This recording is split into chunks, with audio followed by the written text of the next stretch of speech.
എല്ലാവർക്കും നമസ്കാരം. ഇന്ന് 5ാം ക്ലാസ്സിലെ മലയാള പുസ്തകത്തിലെ മഹാദാനം എന്ന പാഠഭാഗമാണ് നമ്മൾ കേൾക്കുന്നത്. മഹാദാനം. ഏതാനും ദിവസങ്ങൾ കൂടി കഴിയുമ്പോൾ കുരുക്ഷേത്ര ഭൂമിയിൽ ഒരു മഹായുദ്ധം തുടങ്ങുകയാണ്. മഹാഭാരത യുദ്ധം. യുദ്ധമേതുമാവട്ടെ, അത് വിതയ്ക്കുന്നത് സർവനാശമാണെന്നും നിരപരാധികളാണ് പോരിൽ മരണം ഏറ്റുവാങ്ങുന്നതെന്നും ഇതിഹാസം നമുക്ക് മുന്നറിയിപ്പ് തരുന്നു. ഗംഗയുടെ കരയിൽ ഒരു പ്രഭാതം കൂടി ആഗതമായി. സൂര്യരശ്മികൾ ഗംഗയുടെ ഓളങ്ങളിൽ മഴവില്ലുണ്ടാക്കി കളിച്ചു.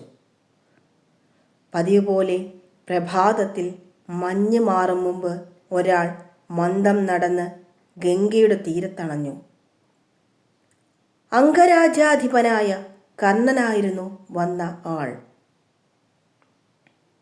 തൻ്റെ പിതാവായ സൂര്യദേവന് അർഘ്യം നൽകി വന്ദിക്കാനാണ് അദ്ദേഹം എത്തിയത്.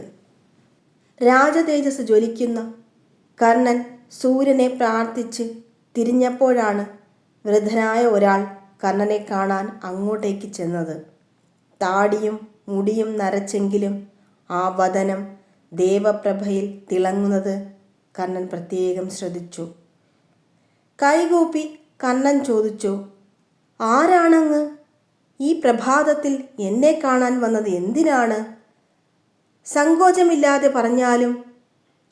വൃദ്ധനായ ആ മനുഷ്യൻ പറഞ്ഞു, "ഒരു പാവം ബ്രാഹ്മണനാണ് ഞാൻ.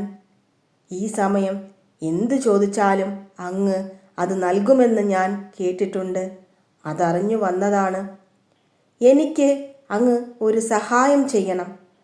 കർണൻ ഒന്ന് പുഞ്ചിരിച്ചു. എന്നിട്ട് പറഞ്ഞു, "ചോദിക്കൂ വൃദ്ധബ്രാഹ്മണ, ഞാൻ എന്ത് സഹായമാണ് അങ്ങേക്ക് നൽകേണ്ടത്? ധനം, സ്വർണം, ഗ്രാമങ്ങൾ, എന്തു വേണമെങ്കിലും ആവാം." വൃദ്ധബ്രാഹ്മണൻ കർണൻ്റെ വാക്കുകൾ കേട്ട് ഗൗരവത്തിൽ പറഞ്ഞു, "അംഗരാജൻ ഇതെല്ലാം ഏതൊരു രാജാവിനും കഴിയും. എന്നാൽ അംഗരാജാവായ കർണന് മാത്രം നൽകാൻ കഴിയുന്ന ഒരു ദാനം ചോദിക്കാനാണ് ഞാൻ വന്നത്." കർണൻ പറഞ്ഞു, "ഇത് എനിക്ക് വളരെ പ്രിയം വളർത്തുന്ന കാര്യം തന്നെ. ധൈര്യമായി ചോദിക്കുക." കർണൻ്റെ വാക്കുകേട്ട് വൃദ്ധബ്രാഹ്മണൻ സൂര്യൻ്റെ നേരെ നോക്കി. അതുവരെ ജ്വലിച്ചു നിന്ന സൂര്യൻ്റെ പ്രകാശം മങ്ങി. മേഘങ്ങൾ സൂര്യനെ പകുതി മറച്ചു. വൃദ്ധബ്രാഹ്മണൻ ഇങ്ങനെ പറഞ്ഞു, "അംഗരാജൻ കർണ, തനിക്ക് ഏറ്റവും പ്രിയങ്കരമായതെന്തോ അത് ദാനമായി നൽകുമ്പോഴാണ് ഒരാളുടെ ദാനം മഹാദാനമാകുന്നത്. അത്തരം ഒരു ദാനമാണ് ഞാൻ അങ്ങയിൽ നിന്ന് പ്രതീക്ഷിക്കുന്നത്." ഇത് കേട്ട് കർണൻ പറഞ്ഞു, "ബ്രാഹ്മണ, ഒരാൾക്ക് ഏറ്റവും പ്രിയമായത് അയാളുടെ ജീവൻ തന്നെ. ആ ജീവൻ ഉൾപ്പെടെ എന്തും അങ്ങേക്ക് ആവശ്യപ്പെടാം. അത് ഞാൻ തരാൻ തയ്യാറാണ്." വാഗ്ദാനം മാറ്റുന്നവനല്ല കർണൻ. "ഉത്തമം, അത്യുത്തമം. എനിക്ക് വേണ്ടത് അങ്ങയുടെ പടച്ചട്ടയും കുണ്ടലങ്ങളുമാണ്." കർണൻ ഒന്നു പകച്ചു. എങ്കിലും ഒരു ഭാവവും പുറത്തു കാണിക്കാതെ പറഞ്ഞു, "ബ്രാഹ്മണ, ഈ പടച്ചട്ടയും കുണ്ടലങ്ങളും എനിക്ക് ജന്മോത്ഭവങ്ങളാണ്.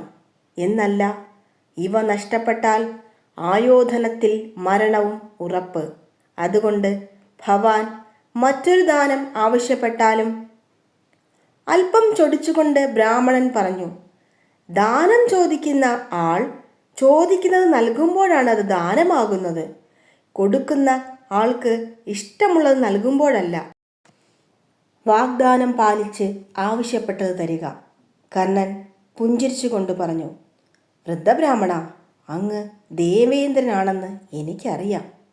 സ്വന്തം മകൻ്റെ രക്ഷയ്ക്ക് വേണ്ടിയാണ് ഈ കവചകുണ്ടലങ്ങൾ എന്നിൽ നിന്നും ഇരന്ന് ദാനമായി വാങ്ങുന്നതെന്നും അറിയാം.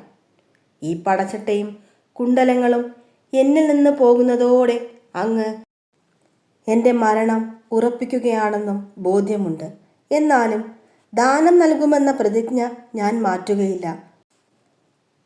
ഒരാൾക്ക് ഏറ്റവും പ്രിയമായവ നൽകുന്നതിലൂടെയാണ് ദാനം എന്ന കർമ്മം മഹത്തരമാകുന്നത്.